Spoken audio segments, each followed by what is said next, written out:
The county had assessed the old mill at 0 for structures. Not low, not nominal, 0. The kind of number that appears on a form when even the arithmetic has stopped trying. 14 acres of creek-bottom land in Augusta County, Virginia. A 2-story grist mill with a water wheel that hadn't turned in 11 years. A stone cottage attached to its north wall like an afterthought, with a leaning porch and a tin roof, gone the color of old pewter. All of it valued at $520 flat. Every dollar accounted for by the gravel on the access road, and the creek rights nobody had bothered to contest. Rex's attorney had slid the property schedule across the conference table without comment. He'd spent 40 minutes on the house in Richmond, the retirement accounts, the savings, the good car. He spent maybe 8 seconds on the last line. "This one stays with you," he said, tapping the parcel with one finger. "There are some back taxes. You'll want to deal with those."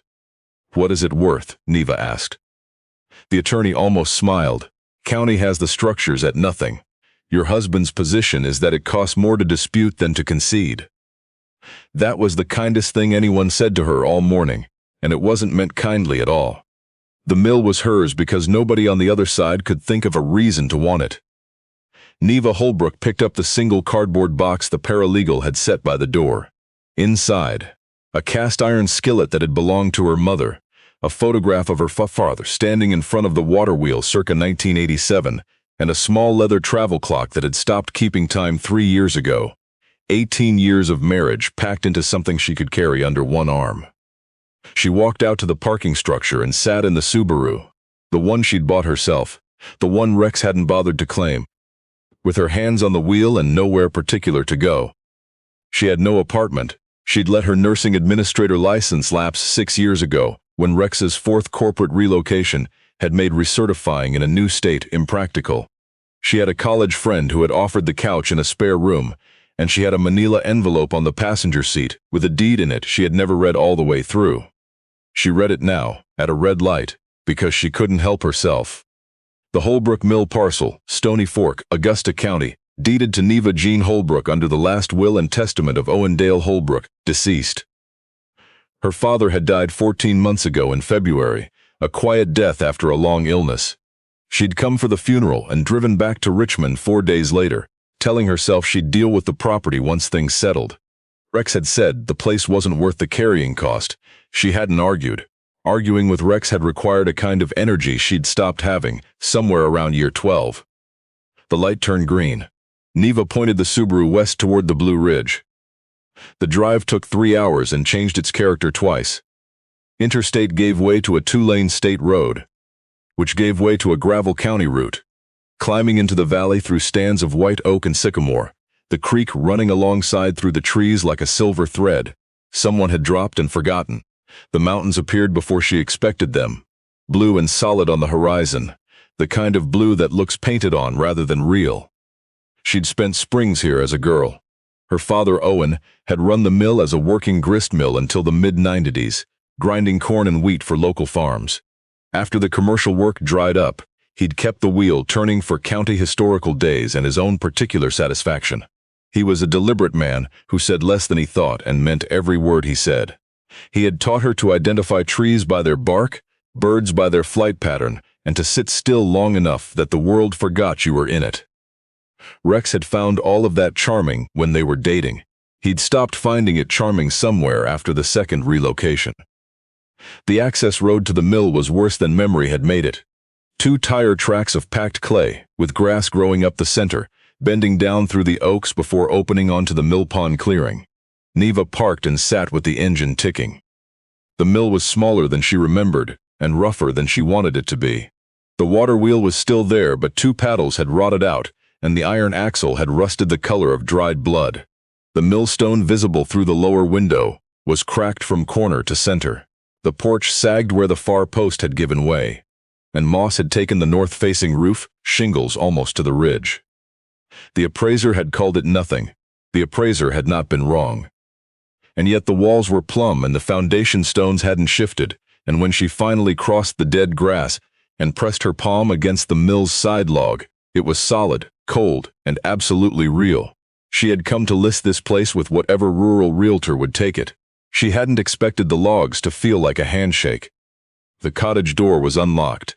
Not a jar unlocked, the latch lifting cleanly on the first try.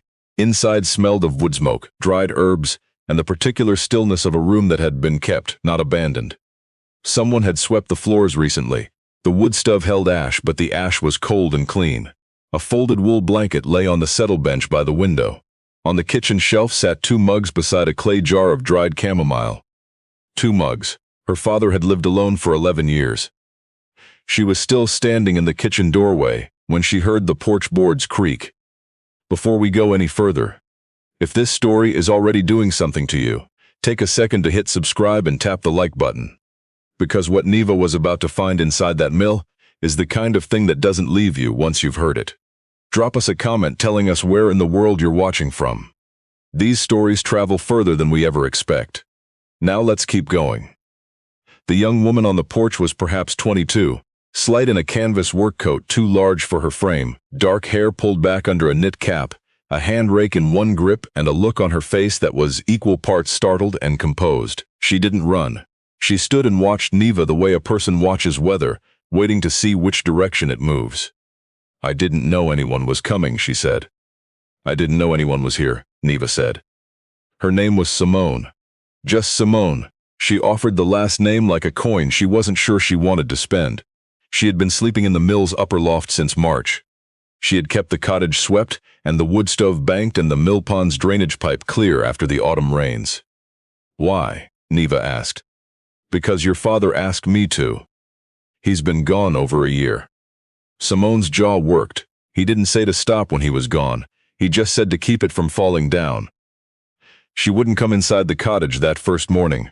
She stood on the step with both hands around a mug of tea. Neva had made and answered questions in the careful, abbreviated way of someone who has learned that most questions are searches rather than conversation. She was 21. She had aged out of foster care in Waynesboro at 18. 3 restaurant jobs, 2 warehouse shifts, a 6-month stint at a plant nursery before the nursery closed. 8 months of living from place to place before she walked the county road, past the mill, one cold evening and saw the light in the window. "What light?" Neva asked. "In the cottage window, just a small lamp. I could see it from the road." Simone looked at the mug. "Nobody leaves a light on in an empty place. So I figured somebody was there. I came back 3 nights before I knocked." "What made you knock?" "Got cold enough," she said simply. "And he never once asked me why I needed a place. He just showed me where the extra blankets were and said dinner would be in an hour." She looked at the porch boards. "Do you know how rare that is? Somebody helping you without making you carry the gratitude around like a debt. He just acted like I'd done him the favor by showing up." Neva filed that away without pressing further. Something in the girl's posture told her already. Pressing would close a door that had just opened. So she said nothing and refilled the mug, and they sat on the porch in the thin November light, looking at the same wall of bare sycamore. 2 mugs on the shelf. She was beginning to understand. She didn't drive back to the motel in Staunton that evening. The road was bad after dark, she told herself, and there was truth in that. But the truer thing was that the cottage still smelled like her father's pipe tobacco and the wood smoke of 1,000 winter evenings, and she was not ready to put that smell behind her. She built a fire in the wood stove the way Owen had taught her. Kindling laid in a star pattern over a twist of birch bark, the draft cracked 2 turns, and sat on the hearthstone while the iron heated and the cold retreated to the corners. She found a kerosene lamp on the kitchen shelf, half full, and lit it and set it on the windowsill facing the road, without thinking about why. In the morning, Simone was already splitting wood in the yard. Without being asked, she'd cut enough cord for 2 weeks. They worked side by side through the short afternoon, Neva replacing the rotted porch post with a sound locust pole from the woodlot, Simone restacking the dry wood under the eave. They didn't talk much. Neva noticed that the girl moved around the property the way someone moves through a place they know in the dark, without looking for things, already knowing where they are. "You knew this place well," Neva said. "He showed me things," Simone said. "Which boards to step over, where the spring box is on the hill, how to read the mill pond when the water's high enough to run the wheel." She picked up a split round and examined the grain. He said most people never bother to learn a place they own. Said that was how people ended up owning things that owned them instead. Neva thought about the house on West Franklin Street in Richmond that she'd spent 4 years making livable, and never once felt was hers. "What else did he say?" she asked. Simone was quiet a moment. "He said the wheel only works if you let the creek do most of the work, that you can fight the current or use it, and fighting is mostly just tiring yourself out." A pause. I think he was talking about more than the wheel. Neva thought he probably was too. She couldn't make herself call the realtor. She tried 3 times over the following 4 days, got as far as photographing the mill exterior on her phone, and each time put the phone back in her pocket, because something was asking to be noticed first. The mill was full of small, careful things that didn't add up to one man living alone. The tool rack held 2 sizes of everything: 2 hatchets, 2 draw knives, 2 bow saws. The upper loft had a second rope bed folded into the corner. The kitchen shelf held, always, more canned goods than a solitary man could use. And the lamp in the window, Simone told her, had burned every single night Owen was on the property for 30 years. He lit it even when he was in town. Simone said one afternoon. He'd drive up from Staunton in the evening, light it, then sometimes drive back down. I asked him once why he bothered when nobody was coming. She looked at Neva sidelong. He said, "You don't light it for the nights somebody comes. You light it for all the nights they don't, so it'll already be lit when they do." Neva went still. Then she stopped trying to call the realtor and started doing the only thing she knew to do when her life came apart, which was to fix something broken with her hands. She replaced 3 millhouse window sashes. She repointed the mortar on the east foundation where the frost had worked it loose. She and Simone scraped 2 rotted paddles off the water wheel and fitted new ones from green ash, which was the wood specified in Owen's maintenance notes. She'd found a stack of them in the kitchen drawer, careful and precise as everything else he'd done. Her knuckles cracked and bled. She didn't care. Rex had spent 18 years making her feel like a woman who waited for men to decide things. Up here there was no one to wait for. There was only the next board, the next joint, the next thing her own hands could do. One evening she fried trout Simone had caught in the mill pond, and the girl came inside and sat at the table without being asked and ate, without watching the door the whole time. It was the first time Neva had seen her do that. "How long were you out there?" Neva asked, "before he found you?" Simone moved a piece of trout around her plate. 4 months. Give or take. She looked up and there was something almost like a smile. The first Neva had seen on her. Then there was a light on a county road at the end of a lane that didn't look like a trap. And he never made me explain myself. Never made me say thank you in the right voice. She went back to the plate. "I didn't know you were allowed to help somebody like that without keeping the receipt." Neva refilled the girl's water glass the way Owen would have done, and they finished the meal in a quiet that had nothing guarded in it. On the 7th day, Simone did something she hadn't done before.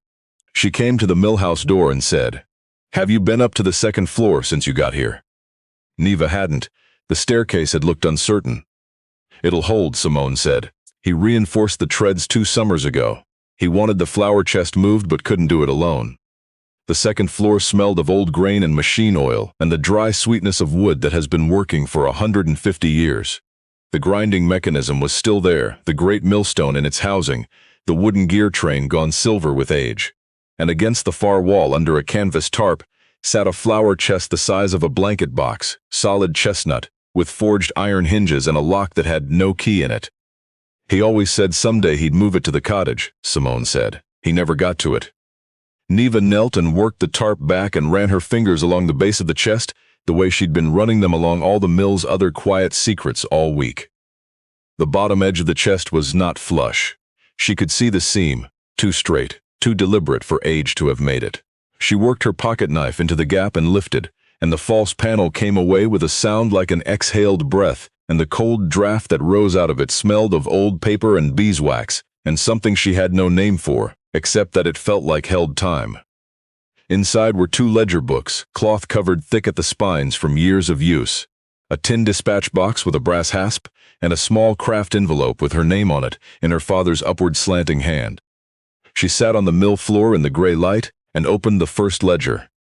November 14, 1991. A man named Jessup Farrell came to the door tonight, laid off from the plant in Waynesboro, wife sick, 2 small children, kept them in the cottage 4 days, sent them on with $60 and a name at the Episcopal Church in Staunton, the one on Lewis Street, not the county office. The lamp stays lit, doors not locked. Told him to come back if he ever needed to. She turned the page. March 3, 1993. A girl, 16, wouldn't give her name. Walked out of something she didn't want words put to. Gave her the loft and asked nothing. Drove her myself on the third day to the women's shelter on Cantrell Avenue in Harrisonburg, the small one, not the county referral. The lamp stays lit. Page after page, different names, different years, different kinds of bad luck and bad circumstance. And at the end of nearly every entry, in some form or another, the same line: the lamp stays lit. The door's not locked. Told them to come back. If you've stayed with us this far, stop right now and subscribe. Because what's written in those ledgers is only half the story. What Neva found inside that tin dispatch box is the part that changes everything that comes after it. Stay right here. She read the entries aloud after a while because it felt wrong to let words that quiet go unspoken into the air. A second time. Simone sat on the bottom stair and listened without interrupting, her arms around her knees, her face doing something complicated she wasn't trying to control. When Neva reached an entry with no name, only initials and the words "thank you for not asking me anything about before," the girl stood up quietly and went down the stairs. Neva let her go. She understood why. She opened the tin dispatch box. Inside, $183 in soft small bills, a brass key she didn't recognize, a hardware store receipt from 1997 for one wool blanket and 2 sets of bed linens, and beneath everything, wrapped in oilskin, 64 letters in 64 different hands. She counted them twice. The number mattered to her in a way she couldn't explain, only feel. A man named Farrell, who wrote that her father's $60 had been the exact thing that kept his family from fracturing, and that he'd paid it forward to 11 different families since, and that he kept count in a notebook on his kitchen shelf because Owen had told him to. A woman named Portia, who wrote that the cottage loft was where she had decided not to give up on herself, and that she had 4 grandchildren who existed because of one unlocked door and one lamp burning in one window on one specific bad night in March of 1994. A girl whose handwriting was very young and very careful, who wrote only, "You didn't ask. I didn't have to explain. I've never forgotten that." And near the end of the tin, a page in her father's own hand that was not a letter at all, an undated journal entry, folded into the back lining. Neva called last week. She sounds tired in a way she's been trying not to show for a long time. You can hear it in the pauses where she used to just talk. Rex finishes her sentences, not rudely, just habitually, the way a man does when he's stopped listening for what somebody actually means. I didn't push her. Couldn't. She goes quiet when she's set, and you can't move her, and I love that about her even when I wish I could reach through the phone. I wish she'd come up to the mill. I wish she'd put her hand on that wheel one more time and remember what it feels like when you stop fighting the current. But she won't come while things are still held together by habit. She'll come when there's nothing left to hold. The lamp stays lit for the people who need it. I keep it lit for mine too, just in case. The door's not locked, Neva, it never was. He had written her name in a book of strangers and kept a light burning for years she'd never known about. She sat on the grain-dusted mill floor, with the page pressed flat against her chest, and the cold coming in through the board and batten wall, and the part of her that she'd thought had run dry somewhere, around month 6 of the separation, turned out to have only been waiting for the right reason. She cried there in the gray light. Not for the marriage, not for the house in Richmond, not for the settlement, but for the man who had kept a door unlocked his whole life and died before his own daughter walked through it. She was not going to sell this place. She had known it for days, now she knew why. She came down off the property 8 days later for supplies, and that was how Stony Fork found out Owen Holbrook's daughter had come home. The town at the bottom of the valley road had a diner, a feed store, a hardware, and a Methodist church, all within sight of each other. The woman behind the diner counter, broad-shouldered, silver-haired, quick, looked at Neva over the register for a long 3 seconds. "You're Owen's," she said. It carried the length of the room. "You've got his eyes and his way of standing still." The diner turned around. What happened next was something Neva had no frame for. 18 years with Rex had made her a woman people were polite to. These people were not polite. They were something older and more serious than polite. A man named Farrell, thick through the chest, gray at the temples, came to the booth and took her hand in both of his. "Your daddy kept my family together in '91 when the plant went down," he said. $60 and 4 days in that cottage, and a name at the Episcopal Church. I've paid that forward to 11 families since I keep count. That was the deal he made with me. Keep count and keep giving. He never told me, Neva said. He never told anybody, Farrell said. And that was the whole of him. That was how you knew it was real. A woman named Portia sat across from her and didn't say much, because some debts are too large for ordinary language.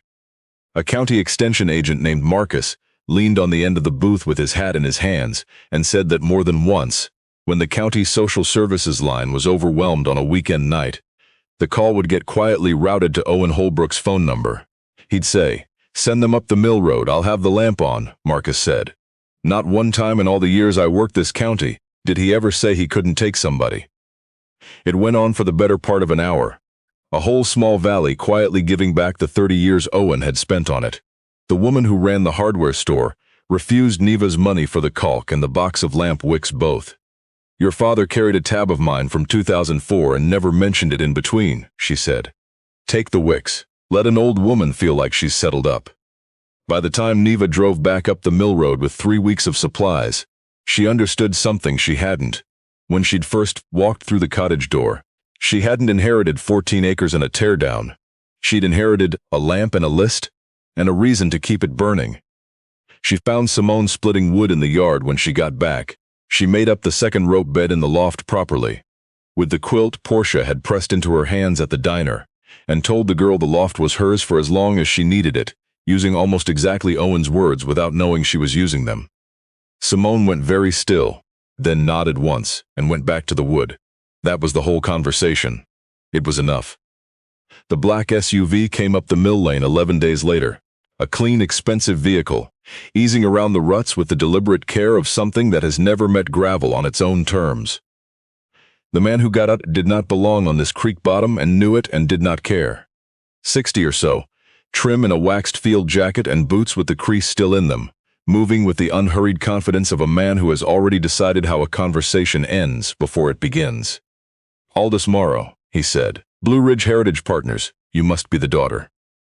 "Neva Holbrook," she said, and did not offer her hand. "This is my property. What can I do for you?" He took a slow turn, looking at the mill pond, the wheel, the tree line along the creek. "I made your father a fair offer on this parcel, 3 times over 9 years, he said. Each time he turned me down without a reason I could work with. I was sorry to hear he passed. I'm here because I'd hate to see his stubbornness become your problem." Neva said nothing. She had been learning from the woods and from her father's notes that silence is a tool, and most men cannot leave it lying on the table. Morrow couldn't. "Let me be direct," he said. "This mill pond is the only water feature in 12 miles with this road access and visual character. I have 60 acres under option all around you. I have architects, investors, a full resort concept, and your 14 acres are the anchor without which none of it functions." He named a number, $12,000. He watched her face. When nothing moved, he named another, $50,000 for a cracked millstone and 14 acres of creek mud. "I'm told you're starting over," he said. "This could give you real options." Starting over, Rex's phrase, the small gentle knife of it, the way he'd always made her circumstances sound like concern, which meant Rex had spoken to this man, or to someone Rex knew.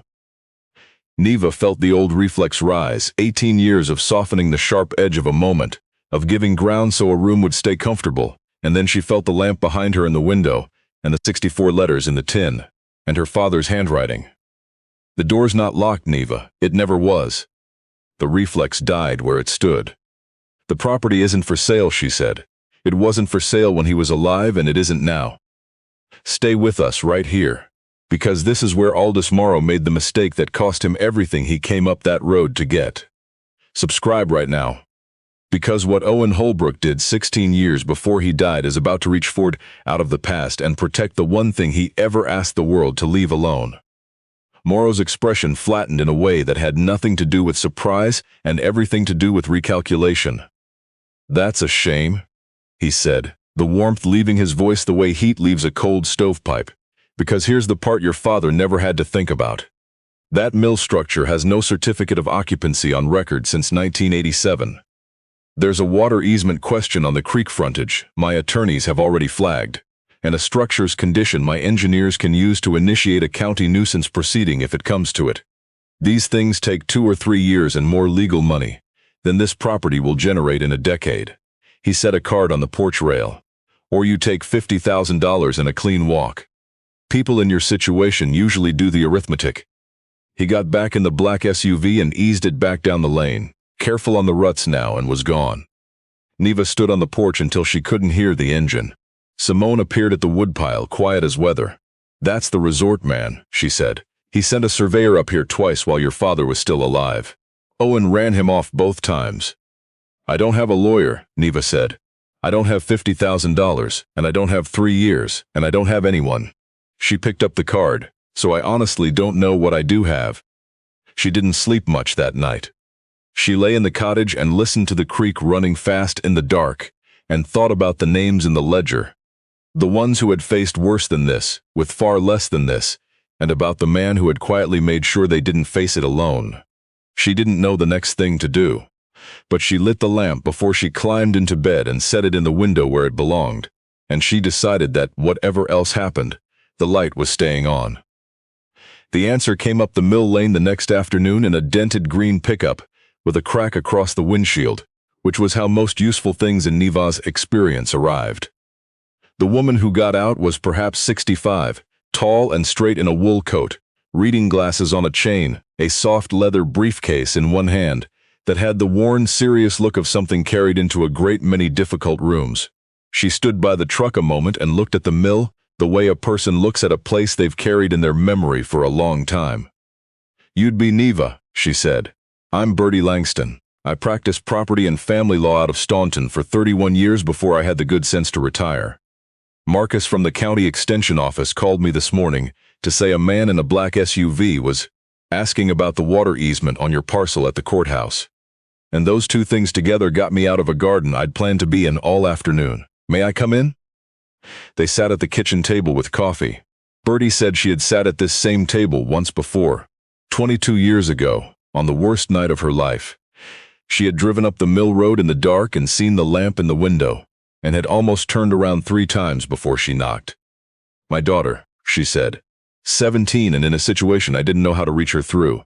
She'd stopped talking to me. She came up here first.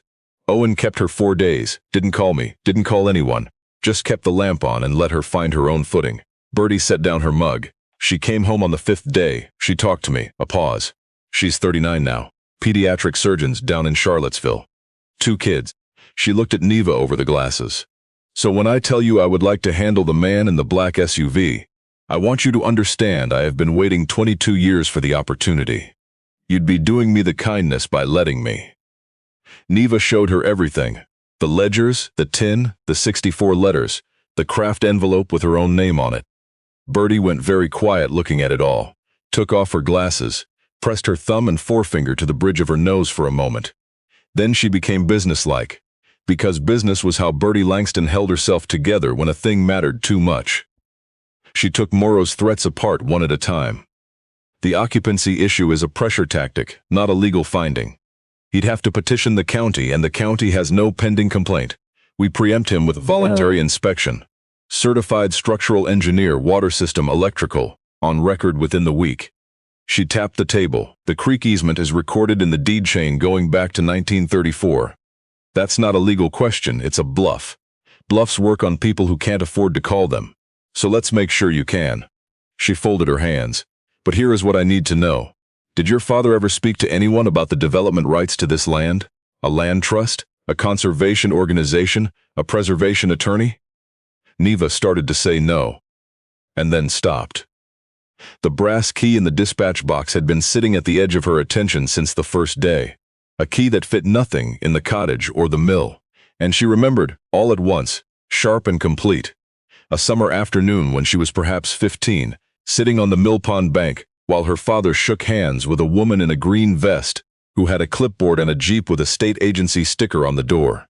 The woman had said something about a document being recorded, and Owen had said, in a voice Neva had filed away and not thought of in 30 years, "Then it's done and it stays done, no matter what comes after me." She told Bertie all of it. The woman in the green vest, the Jeep, the word recorded, the handshake. Bertie Langston set her coffee mug down very carefully.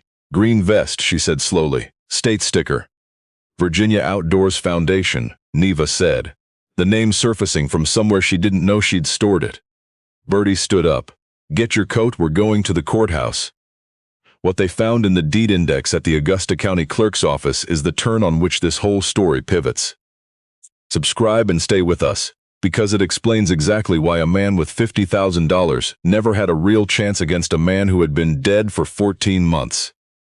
It took Bertie 2 hours and a clerk named Donna who had known Owen Holbrook and treated the search like a personal mission. But they found it. Deed Book 381, page 42, recorded 16 years before Owen died, a perpetual open space and conservation easement, granted by Owen Dale Holbrook to the Virginia Outdoors Foundation, covering all 14 acres of the Holbrook Mill parcel in Augusta County. The easement prohibited subdivision. It prohibited commercial resort development of any kind. It permitted the mill, the cottage, and the associated structures, and nothing larger. It ran with the land in perpetuity, binding every future owner regardless of how the property changed hands. He had given away the development rights 16 years before his death. To protect exactly the thing Aldous Morrow had driven up the lane to purchase. Neva stared at the page. "But Morrow's people would have found this in a title search," she said. "He'd have known before he ever came up the road." Bertie's expression shifted into something that was not quite a smile. "Oh, he found it," she said. "A title search turns this up in an afternoon. He's known about this easement longer than you have." She folded her hands on the clerk's counter, "which tells me exactly what he was really doing on your porch. He was not offering to buy buildable land. He was offering to buy your ignorance. He was counting on you being broke and grieving and newly alone and willing to take $50,000 to make him go away. Once the deed transferred to his name, he'd approach the foundations, which runs on a volunteer budget, and offer a sand swap or a check they couldn't say no to have the easement amended or quietly released. It happens. Cash-poor foundations have made worse trades." She tapped the deed book. He needed two things: an heir who didn't know what she had, and a foundation that could be moved. He was wrong on the first count. "And the second?" Neva asked. Bertie turned the page. "The Virginia Outdoors Foundation's Augusta County liaison has been the same volunteer for 9 years. A woman named Portia." She looked up. "The woman from the diner." Portia, when Bertie reached her from the parking lot, said that Morrow's attorneys had contacted the foundation twice in the past year, offering a larger parcel near Rockfish Gap to release the mill easement. She said she had let them finish both pitches in their entirety. "Then I told them the same thing each time," Portia said through the phone, her voice level. "That the man who placed this easement sat with me through the worst night of my life and never asked a single question about what had brought me to his door. And that there is no acreage on this earth that purchases back what that mill is." They didn't understand that. People like that never do. They think everything has a number because everything they own they bought. The brass key fit a lockbox at the foundation's Richmond office, where the original signed grant had been held since the day Owen filed it. Clipped to the documents was a note in his upward hand. "For Neva, when she comes. She'll understand." Bertie drove her the 2 hours herself, because she said a thing like this shouldn't be opened alone in an empty room. Aldous Morrow came back up the mill lane 8 days later. He didn't get out of the vehicle this time. Bertie walked down off the porch to meet him in her wool coat, a manila envelope in one hand. Neva watched from the top step. She watched the back of Morrow's neck go red, watched him pull the recorded easement halfway from the envelope and push it back. Watched Bertie say something brief and final, with the serenity of a woman who has been waiting 22 years for exactly this errand and has nowhere else to be. The window went up. The black SUV backed down the lane with new respect for the gravel, and Neva never saw it again. "Your father built that protection 16 years ago and never said a word about it to anyone," Bertie said, climbing the steps. "Not to beat anybody. He built it so this place would still be here, open to whoever needed it, long after he was gone." She handed Neva the envelope. "It's yours now. The land and the reason for it. The rest is yours to carry. If you've made it all the way here with us, you're exactly who these stories are made for. Subscribe now if you haven't, and stay for just a few more minutes, because what Neva did next is the whole point of everything that came before it. The county found out the way small counties always do, slowly and then everywhere at once. Bertie, who turned out to be constitutionally unable to keep a beautiful thing to herself, told one person about the ledgers and the tin of 64 letters. That person told another. By spring, the story of the lamp at the Holbrook mill had traveled the length of the valley, and a few counties past it. People started coming up the lane, not in need this time, but to leave things. Farrell left a pallet of seasoned firewood without a note. Portia brought a cedar chest full of preserved quilts. Marcus from the county extension office came on a Saturday and helped Neva and Simone rehang the mill's main gear. And when the water wheel turned for the first time in 11 years, when the millstone made its first slow groaning revolution, and the whole ancient mechanism shuddered back into purpose, all three of them laughed until the sound bounced off the mill pond and came back to them, which was a sound Neva thought those walls hadn't heard enough of in a long time. "You're good at this," Neva told Simone one evening, watching the girl show a teenager from the county what it takes to read the inlet gate for the right water level. "At what?" Simone said. "Teaching." "I'm just showing him what your father showed me," she said, and looked uncomfortable, and Neva let it rest. Because she'd learned that you let people arrive at the truth of themselves in their own time, and when they get there, you put something warm in front of them and say nothing remarkable. Neva stayed. She'd come with $847 and a plan to be gone by morning, and somewhere between the flower chest and the deed book she'd stopped looking for the exit. She took a part-time position, helping the County Historical Society catalog local records. It turned out a lapsed nursing administrator with 18 years of organizational experience had more uses than she'd thought to count. She learned to run the mill on demonstration days, explaining the gear ratios to school groups in terms a 10-year-old could follow, the way Owen once had. She walked the creek every clear afternoon, first from duty, then from something that had no simpler name than love. And every evening, when the light dropped behind the western ridge, the first thing she did was fill the kerosene lamp and set it in the cottage window facing the road, so that anyone walking the county lane on the worst night they'd had in a long while would have somewhere to walk toward. She started a second ledger, bought it at the stationery section of the office supply store in Staunton, the closest she could find to the cloth-covered ones from the flower chest. She tucked Owen's last note inside the front cover and dated the first page and waited. She didn't wait long. It was a night in early April, rain coming in off the mountain sideways, when headlights she didn't recognize crawled down the lane and stopped in the yard. A woman climbed out, early 50s, thin jacket soaked through, a single duffel bag over her shoulder, and stood in the rain looking at the cottage, at the smoke from the chimney, at the lamp burning in the window. She had the expression Neva recognized now. The same expression Simone had worn that first cold morning. The same expression Neva herself had carried in her own mirror for the better part of 2 years. Someone holding more than she could say. "I'm sorry," the woman said. "I saw the light. I wasn't sure if I can go." "You can't go," Neva said. "It's coming down too hard and you're soaked through." She stepped back and held the door open. "Come in out of it. There's a fire and there's soup on the stove. The spare room's made up." The woman didn't move for a moment. "Why?" she said. The same question.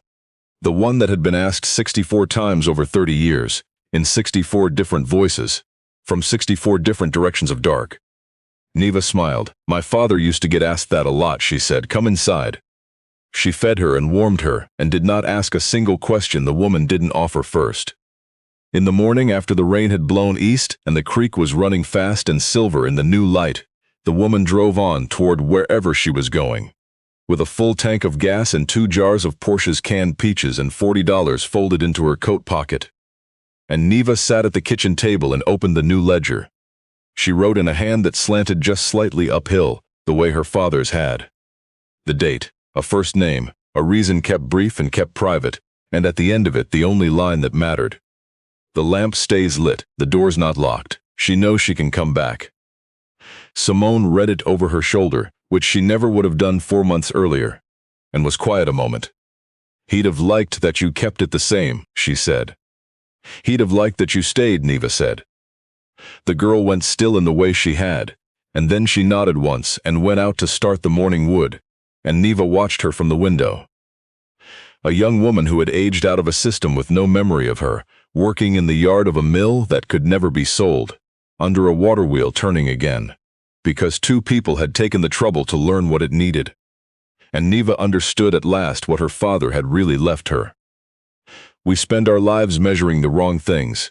The retirement account, the house in the right neighborhood, the settlement that proves somebody thought we were worth something. And we let the people who measure that way tell us what we're worth too. But the things that actually hold a place together, hold a person together, never show up on an assessor's card. Owen Holbrook had fed strangers in the dark for 30 years, and written each one down not as a favor owed, but as a life that mattered. He never asked to be thanked. He never said a word about it to anyone. And in the end, the quiet, patient goodness he had given away without keeping the receipt was the one thing on that entire 14 acres that no money could ever reach. Because he had made it mean too much to too many people for any price to move it. Aldous Morrow had $50,000, and a folder of legal leverage and a resort design, with this mill pond at the center of every rendering, and he lost to a man who had been dead for 14 months, because he never once understood that the most valuable thing a person can possess is the good they've quietly done for someone who had no way to pay it back. That was Owen Holbrook's real inheritance, not the mill. Not the 14 acres the county had written down as almost nothing. He had left his daughter a lamp, and the long, careful record of every soul it had ever guided in from the dark, and the simplest instruction one person can hand to another. Keep it lit, don't make a fuss about it. A legacy isn't what you leave behind. It's whether the person you leave it to keeps the door open after you're gone. So if there is a lamp you have been meaning to put in a window for somebody, some small thing you keep telling yourself won't matter, because no one is watching, light it anyway. Light it for all the nights nobody comes, because you will almost never know which night was the one that counted. And to the person walking toward it in the dark, it will mean more than you could ever measure. Neva Holbrook was 47 years old. She had a Subaru with 140,000 miles on it, a part-time job with the County Historical Society, and a young woman in the spare room who finally slept through the night. She's had a tin with 64 letters in it, and a new ledger with 2 entries now, and room for a great many more. She had a water wheel turning again, and a mill that could never be taken, and a lamp in the window, throwing its small light out into a dark that had never frightened her less. Every now and then, on a clear evening when the creek ran quiet, and the wheel turned slow in the last of the light, she climbed the outside stair to the mill's upper floor, and sat beside the old millstone where her father had sat for 40 years, watching the valley go gold through the small square window, the way he'd watched it, long before she knew enough to watch it with him. And down below in the cottage window, the lamp she had lit came up bright as the dark came on. Small and steady and burning for whoever needed it next. The lane came down to her door, and the door was not locked. It never had been, and Neva Holbrook, who had arrived with a cardboard box and a plan to be gone by morning, sat in her father's mill above her father's light and understood, finally, that she was not at the end of anything at all. She was just getting started.